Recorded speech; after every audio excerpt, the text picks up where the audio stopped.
Bonjour et bienvenue à cette session d'introduction à l'estimation. Donc une session qui sera divisée en deux parties, avec d'abord l'estimation d'une moyenne et pour terminer donc l'estimation d'une proportion. Alors pour commencer, on va reprendre l'exemple de la semaine dernière, qui je vous rappelle concernant Fiorina, qui voulait en fait connaître le nombre moyen d'heures de travail pour les étudiants subdeco. On avait fait un schéma, je ne sais pas si vous vous rappelez, on avait représenté en fait par une grosse boule la population subdeco, donc grand N, sa taille égale par exemple 1500 personnes, et donc on avait nous seulement utilisé un échantillon, de taille par exemple petit n égale 100, un petite boule marron, et l'idée donc qu'on avait eue, c'est de faire un calcul, non pas sur la population, puisqu'on l'a pas, mais de faire un calcul sur l'échantillon. Donc on avait calculé la moyenne, donc au nombre d'heures de travail par semaine, des étudiants, des 100 étudiants de l'échantillon. Donc j'ai appelé ça M. Donc l'idée de l'estimation, donc qui consiste en fait à essayer de deviner mu à l'aide de M. Maintenant, on va aller au fond des choses et essayer de manière pratique de voir comment est-ce qu'on fait pour estimer mu à l'aide de M, pour essayer de deviner mu à l'aide de M. Supposons par exemple que sur les 100 personnes, on ait trouvé une moyenne de 10, donc 10 heures de travail en moyenne. On va donc essayer, à l'aide de ce calcul de ce 10, d'estimer, de deviner combien il y a dans la population, combien vaut mu dans la population. Première idée, c'est de se dire, je vais dire que dans la population, c'est pareil que dans l'échantillon, c'est 10. C'est pas si mal, c'est une estimation qu'on va appeler une estimation ponctuelle, de dire que mu c'est égal à 10, c'est égal à la statistique M. C'est pas si mal parce que M est un bon estimateur pour mu, un bon estimateur ponctuel parce qu'il est sans biais. C'est-à-dire que un estimateur a dit sans biais quand son espérance, sa moyenne, est égale au paramètre qu'il cherche à estimer. Donc dans la mesure où l'espérance, la moyenne de tous les M est égale à mu, eh bien c'est pas mal, c'est le moins mauvais estimateur qu'on puisse utiliser, de dire que mu est égal à M. Seulement, je pense que tout le monde le voit bien, il y a une erreur possible, parce que j'ai obtenu une valeur de M sur l'échantillon des 100 personnes, qui est 10, mais je peux que sur un autre échantillon, aléatoire, sur 100 autres personnes, j'ai obtenu par exemple 9 ou 11 ou 12. Vous avez compris la semaine dernière, je pense, que M est une variable aléatoire, c'est-à-dire que d'un échantillon à l'autre, la moyenne varie. On a même étudié ça en détail, c'est la distribution d'échantillonnage de la moyenne. On a vu comment M variait d'un échantillon à l'autre. Donc l'idée, c'est de se servir de ce résultat, d'échantillonnage de la moyenne, pour estimer mu, non pas à l'aide d'une seule valeur, estimation ponctuelle, mais d'un intervalle de valeurs autour de M. On va dire que mu sera dans l'intervalle, par exemple, M moins quelque chose, M plus quelque chose. Par exemple, si M vaut 10, on va dire que mu sera dans l'intervalle 9-11 ou dans l'intervalle 8-12. Voilà. Alors, comment est-ce qu'on fait ça? Pas au pif, naturellement. On va essayer de déterminer les bornes de l'intervalle de manière sérieuse, en calculant, donc, par rapport à un niveau de confiance que l'on souhaite avoir dans le résultat, ou c'est pareil, c'est l'inverse, un risque d'erreur qu'on accepte lorsqu'on donne l'estimation. Risque d'erreur de taper à côté, d'avoir le mu qui n'est pas dans la fourchette donnée. Vous allez me dire, il n'y a qu'à prendre un intervalle de confiance très large. Évidemment, si vous dites que, si vous répondez à Jean-François Fiorina que la moyenne des heures de travail est située dans la fourchette 0-100, on va vous dire, merci beaucoup, effectivement, c'est une bonne estimation dans la mesure où vous êtes sûr à 100% qu'elle est correcte, mais par contre, elle ne me sert à rien. Donc l'idée d'estimation consiste, dans l'intervalle de confiance, à prendre un bon compromis entre la confiance souhaitée, donc un bon niveau de confiance, et puis quand même ne pas avoir un intervalle de confiance trop large, parce qu'il ne sert à rien. C'est tout ça qu'on va faire, donc on va déterminer les formules pour l'estimation par intervalle. Alors on va s'appuyer, je l'ai dit, en fait, sur ce qu'on a vu la semaine dernière au niveau distribution d'échantillonnage d'une moyenne. Je vous rappelle le résultat de la semaine dernière, donc on a trouvé que grâce au théorème central limite, la distribution d'échantillonnage de la moyenne était approximativement normale. Voilà, donc la belle cloche, 95% des moyennes d'échantillons, par exemple, sont situées sous la cloche entre la moyenne moins 1,96 fois l'écart type et la moyenne plus 1,96 fois l'écart type. L'écart type de la moyenne, bien sûr, c'est pas l'écart type de la population, l'écart type de la moyenne, le sigma n, c'est le sigma de la population divisé par racine de n, éventuellement multiplié par un terme correcteur si la population n'est pas très grande. Alors je dis 95%, c'est un exemple. Naturellement, on pourrait dire aussi que 99% des moyennes d'échantillons sont situées entre la moyenne moins, alors ce serait bien 96, moins 2,57 fois l'écart type et la moyenne plus 2,57 fois l'écart type. D'accord? De manière générale, donc on peut déterminer entre quelle borne et quelle borne vous avez tant de pourcents de la moyenne d'échantillons, d'accord, par rapport à la moyenne de population. Voilà. Alors, vous allez me dire que c'est pas ça qui m'intéresse, moi c'est l'inverse. Je n'ai pas la moyenne de la population justement, hein, je cherche à estimer.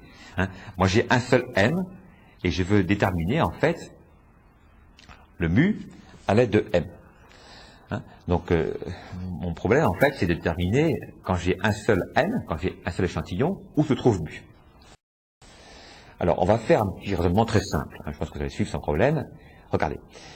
J'ai repris le schéma précédent, 95% des petits m sont à une distance de mu qui est plus petite que 1,96 fois l'écart type. Quand j'ai un seul m, que pensez-vous de la proba pour que la distance qui sépare ce m du mu soit plus petite que 1,96 fois l'écart type? 95%. Hein. J'ai 95 chances sur 100, quand j'ai un m, que la distance qui le sépare du mu que je n'ai pas, soit plus petite que 1,96 fois l'écart type. Enfin, le tour est joué. Hein. On a donc une formule d'estimation par intervalle maintenant, qui sera la suivante. L'intervalle de confiance à 95% pour mu, c'est m plus ou moins 1,96 fois l'écart type de la moyenne. Voilà. Alors, naturellement, ça marche dans le cas 95%, mais si vous voulez un intervalle de confiance, par exemple, à 99%, ce ne sera pas 1,96 qu'il faudra prendre, il faudra aller chercher plus loin. Hein. Donc, par exemple, pour 99, ce sera 2,57 fois l'écart type. De manière générale, si vous voulez un intervalle de confiance à X%, donc on prendra M plus ou moins Z sigma sur racine de N, donc plus ou moins Z fois l'écart type. Hein. Le Z correspondant donc à une loi normale, c'est la valeur de la valeur normale, telle que entre moins Z et plus Z, j'ai X% des valeurs. Voilà. Donc c'est une formule à appliquer, après c'est tout simple en fait. Hein. Il n'y a aucun problème. Enfin, il n'y a presque aucun problème, parce que, en fait, si vous regardez la formule, il y a un petit hic quand même, hein, c'est que vous avez besoin pour l'écart type de la moyenne, donc pour le sigma sur racine de n, vous avez besoin de sigma. Et sigma, on l'a pas en général, hein, parce que, je vous rappelle le contexte, vous avez que l'échantillon, vous n'avez pas la population, hein, parce qu'on cherche en fait à estimer mu, population, on n'a que l'échantillon. Donc si vous n'avez pas la moyenne de la population, il y a peu de chances pour que vous ayez l'écart type de la population. Vous n'avez pas sigma en général. Il y a des cas très particuliers où on peut supposer qu'un sigma ancien est encore valide, donc on peut supposer qu'on connaît. En général, on n'a pas sigma. Donc ça, c'est un cas simple, hein, le cas sigma connu, mais dans la pratique, sigma est inconnu. Donc on passe tout de suite au cas sigma inconnu. Et donc, on est embêté parce que la formule d'estimation dépend de sigma qui est inconnu. Alors là, je pense que vous avez tous un réflexe, en fait, puisque sigma est inconnu, ben, il n'y a qu'à l'estimer, hein, comme pour la moyenne. Donc on va en fait estimer sigma par un estimateur, hein, qu'on va essayer de trouver. Première idée, on va se dire, l'écart type de la population, l'écart type de l'échantillon, pardon, pourrait servir d'estimateur pour sigma. Alors c'est une bonne idée, à condition qu'on prenne une bonne valeur pour l'écart type échantillon. Alors, c'est ce qu'on fait si on prend la formule que j'ai donnée déjà il y a quelques semaines, en fait, qui est la formule de l'écart type échantillon, dans lequel on divise non pas par n, hein, quand je prends la somme des carrés des écarts, c'est pas divisé par n, mais par n-1. Je vous avais dit qu'on en parlerait plus tard, voilà, on va en parler. Hein. On divise par n-1 justement pour avoir un bon estimateur pour sigma. Parce que si on divise par n, c'est pas un bon estimateur pour sigma, hein, c'est un estimateur qui est biaisé. C'est-à-dire que l'espérance de cet estimateur-là, quand on divise par n, n'est pas égale à sigma. Par contre, si je prends un S égal à la somme des carrés des écarts divisé par n-1, la racine de tout ça, hein, dans ce cas-là, j'ai un bon estimateur qui est sans biais pour sigma, c'est-à-dire que l'espérance du S est égale à sigma. Voilà, donc, sauvé, hein, on a un bon estimateur. Donc je peux remplacer dans la formule, je peux remplacer donc dans la formule de l'intervalle de confiance, je peux remplacer sigma par S. Le problème, c'est que si je remplace sigma par S, j'ai fait une erreur, parce que S est un bon estimateur, mais c'est quand même pas la vraie valeur. Hein. Donc j'ai fait une nouvelle erreur, liée à ma nouvelle estimation. Alors l'idée, c'est que pour compenser en fait la nouvelle erreur que je fais, si dans la formule je remplace sigma par S, je vais remplacer z par quelque chose de plus grand, hein, qui va en fait compenser, contrebalancer l'erreur que je fais sur le calcul de sigma. Voilà. Donc on a une formule en fait, qui nous servira beaucoup, hein, qui est la formule suivante, c'est m plus ou moins t s sur racine de n multiplié par c, qui donne donc l'intervalle de confiance pour la moyenne. Alors qu'est-ce que t? Eh bien t correspond donc à quelque chose de plus grand que le z, donc c'est plus la loi normale, c'est une loi un peu plus aplatie qu'une loi normale, qui est ce qu'on appelle la loi de Student, et qui a un paramètre, en fait, on va voir ce que c'est, qu'on appelle le nombre de degrés de liberté. Hein. Et ce paramètre ici se calcule de manière suivante, c'est la taille d'échantillon, donc le n moins 1. Hein. Donc on dira que t suit une loi de Student à n moins 1 degrés de liberté. Alors, je l'avais dit, en fait, la loi de Student ressemble beaucoup à une courbe normale, en fait, c'est aussi une cloche. On va dire même que c'est une famille de cloches. Pourquoi? Parce qu'en fait, on l'a dit, c'est une loi qui a un paramètre, donc le nombre de degrés de liberté, et donc qui, en fait, indique si la cloche est plus ou moins aplatie. Hein. Si vous regardez l'exemple, là, vous avez les deux courbes de Student. Celle en trait épais, donc, est à 10 degrés de liberté. Donc c'est une courbe qui est bien aplatie. Par contre, si vous voyez celle en très fin, donc à 25 degrés de liberté, donc elle est beaucoup plus raide, beaucoup plus resserrée. Dans la pratique, on va voir un résultat intéressant. Hein. Vous avez dans la pratique le nombre de degrés de liberté qui est n-1. Donc si n est la taille d'échantillon, donc il suffit de retrancher 1 pour avoir le paramètre de la loi de Student. Donc on l'a vu, ça ressemble beaucoup à une courbe normale.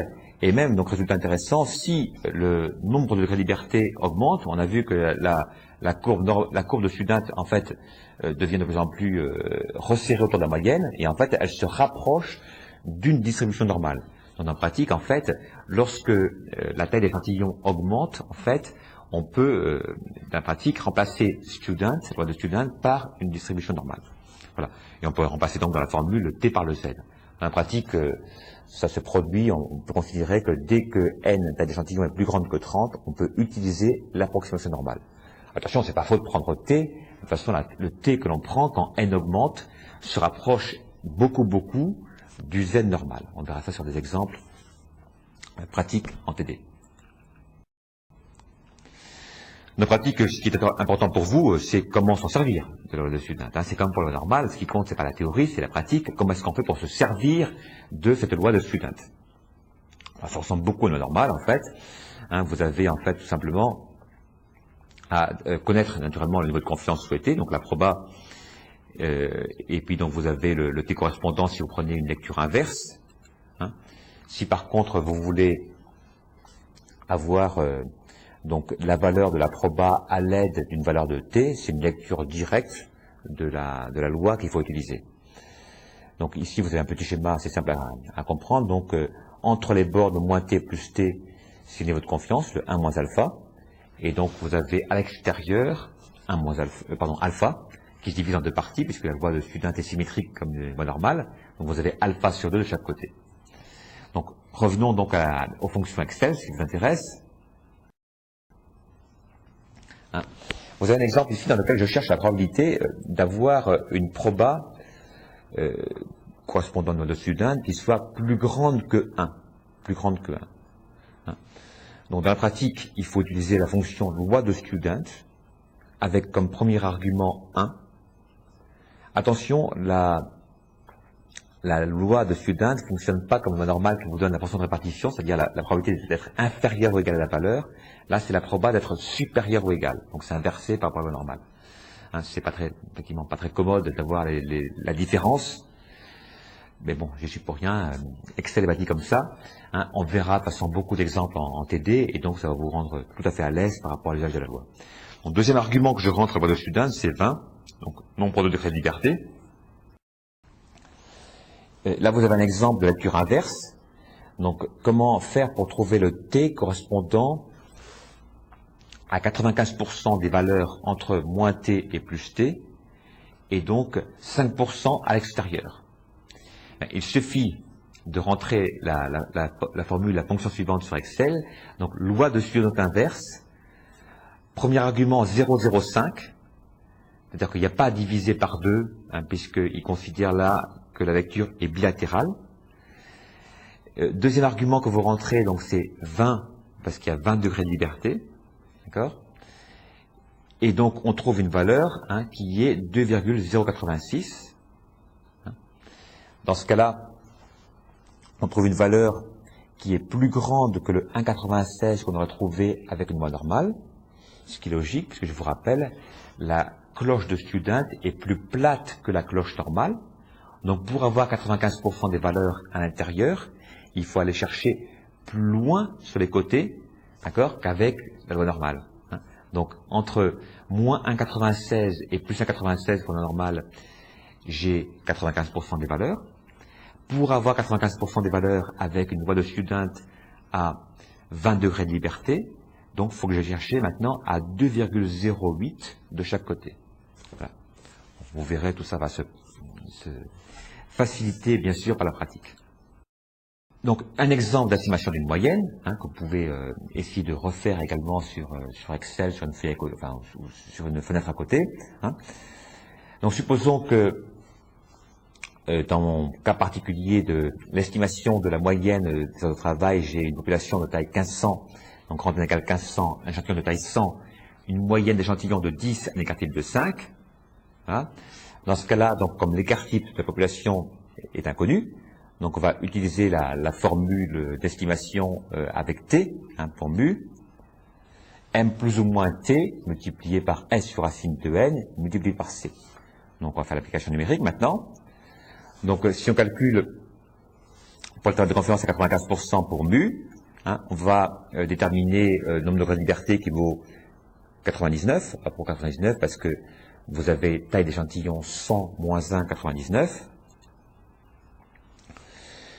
La lecture du T, vous pouvez vous exercer à le faire sur Excel en parallèle. Donc la lecture du T c'est 1,98 qu'on obtient en utilisant la fonction d'Excel loi de student inverse pour 0,05, donc qui correspond à 1 moins 95%, et puis 99 degrés de liberté. Donc on trouve une valeur qui est un peu plus grande que le 1,96 de la normal, mais qui est assez proche en fait. À 100 degrés de liberté, en fait, on aurait très bien pu utiliser l'approximation normale de student, taille d'échantillon assez grande quand même, 100 personnes, et donc vous voyez que le T fourni par student, dans ce cas-là, est très proche du Z normal. Donc finalement, on détermine le terme correcteur, parce que dans ce cas-là, le grand N, 1500 personnes, n'est pas très très grand par rapport à petit n, donc ça fait 0,98, donc c'est pas tout à fait négligeable. En approximation, on pourrait le négliger, mais si on veut un calcul plus précis, il faut le calculer. Et donc on trouve finalement comme intervalle de confiance 9,02, 10, 98. Ça veut dire que vous pouvez dire qu'il y a 95 chances sur 100 pour que le mu, donc la moyenne des heures de travail par semaine pour la population subdeco, soit située dans la fourchette 9h, 11h, j'étais un peu plus loin, entre 9 et 11, il y a 95 chances sur 100 d'avoir raison, il y a seulement 5% de risque de vous tromper quand vous donnez la fourchette 9 11. Voilà. Alors maintenant, on va faire la même question. Supposons qu'on s'intéresse à estimer la proportion de fumeurs dans l'école, et supposons que l'on a uniquement un échantillon pour le faire. Donc on va calculer sur l'échantillon, toujours pareil, donc la proportion des fumeurs, que je vais appeler donc PE, la proportion échantillon, et on va se servir du P échantillon pour estimer le P population. Alors naturellement, l'estimation ponctuelle, c'est pas terrible, c'est-à-dire que calculer à l'aide de ce qu'on a sur l'échantillon et donner uniquement cette valeur-là pour la population, on va avoir une erreur. Un P varie d'un échantillon à l'autre, et donc plutôt qu'avoir une seule valeur, on va en fait estimer la P proportion population, par un intervalle de confiance autour de PE. On va se servir, donner une fourchette en fait pour l'intervalle de confiance. Alors, si n est suffisamment grand, donc résultat de la semaine dernière, on peut considérer que la distribution de PE est normale et a pour écart type, donc sigma de PE égale racine carrée de P facteur de 1 moins P sur n multiplié par C. Voilà. Donc on a la formule, qui vous permet de calculer.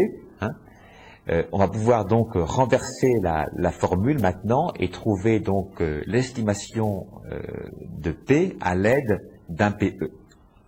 Hein, même calcul que la semaine dernière.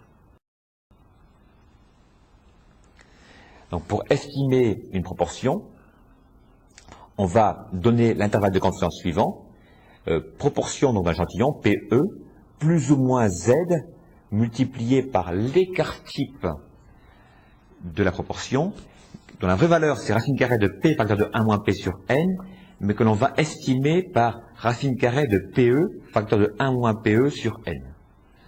Alors, une petite parenthèse, le vrai bon estimateur sera divisé par N-1. Mais dans la mesure où on va se limiter aux grands échantillons pour estimer une proportion, dans ce cas-là, en fait, on va, pour simplifier, en fait, diviser par N également. Voilà. Donc la formule d'estimation, c'est P plus ou moins Z multiplié par l'écart type.